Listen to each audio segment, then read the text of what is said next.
Forum Group Discussion.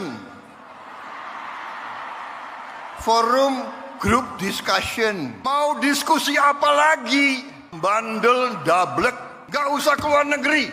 5 tahun gak usah keluar negeri kalau perlu.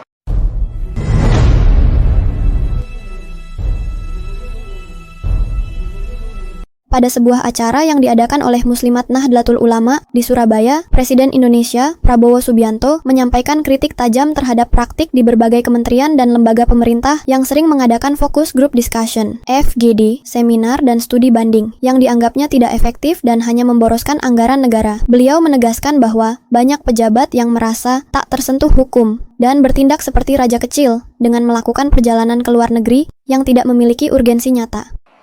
Forum Group Discussion. Forum Group Discussion.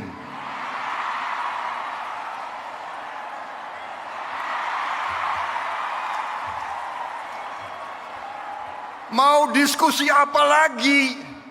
Itu tuh, ngentaskan kemiskinan absolut.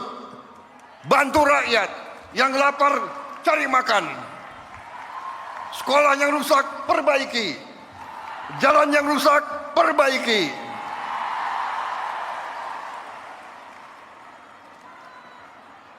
Diskusi.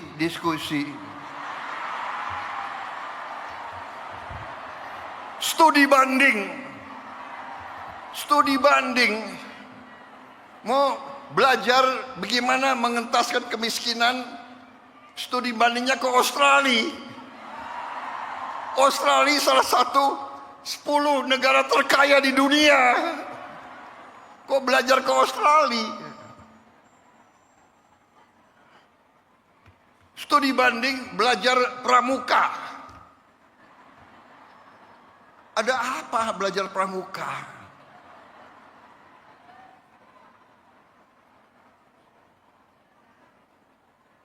Grundel, habis itu lobby wartawan, LSM suruh nyerang. Enggak apa-apa, saya lebih takut emak-emak daripada takut mereka-mereka itu.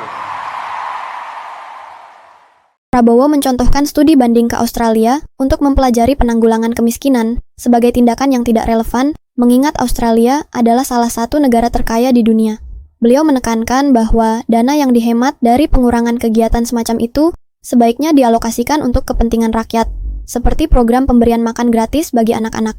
Kritik ini sejalan dengan kebijakan pemotongan anggaran sebesar 306 triliun 699 miliar rupiah yang diterapkan oleh pemerintah untuk mengurangi pengeluaran yang tidak perlu. Namun, kebijakan ini menuai pro dan kontra. Beberapa pihak khawatir bahwa pemotongan anggaran yang signifikan pada badan-badan penting seperti Badan Meteorologi, Klimatologi, dan Geofisika, BMKG, serta Badan Nasional Pencarian dan Pertolongan, Basarnas, dapat menghambat kemampuan mereka dalam merespons bencana alam dan mempertahankan infrastruktur publik. Meskipun demikian, Prabowo tetap teguh pada pendiriannya, menekankan pentingnya pengelolaan keuangan yang bijaksana dan prioritas pada pengeluaran yang benar-benar bermanfaat bagi masyarakat.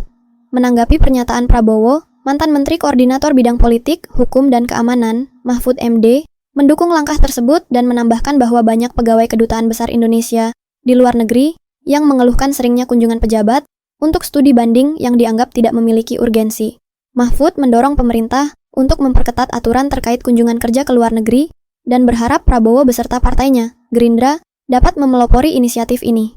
Secara keseluruhan, kritik Prabowo terhadap praktik FGD, seminar, dan studi banding yang berlebihan mencerminkan upaya pemerintah untuk mengurangi pemborosan anggaran dan memastikan bahwa pengeluaran negara difokuskan pada program-program yang memberikan manfaat langsung bagi masyarakat. Pemangkasan anggaran oleh pemerintah menuai pro dan kontra. Sementara Presiden Prabowo menilai kegiatan tersebut sering menjadi ajang pemborosan, beberapa pihak justru berpendapat bahwa kebijakan ini perlu dievaluasi lebih dalam agar tidak menghambat efektivitas pemerintahan. Pemerhati kebijakan anggaran, Heri Firdaus, menyoroti pentingnya pendekatan efisiensi yang tidak hanya berfokus pada pemotongan anggaran, tetapi juga pada optimalisasi penggunaan dana. Berikut pernyataan lengkapnya.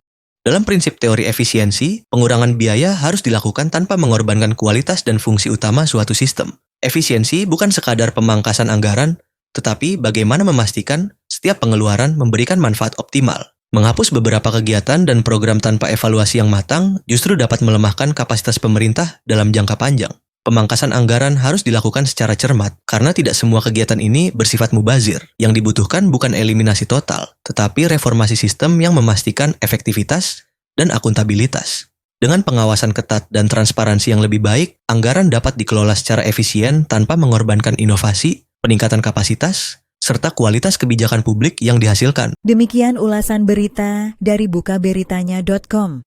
Terima kasih telah menyimak. Sampai jumpa di ulasan berita selanjutnya.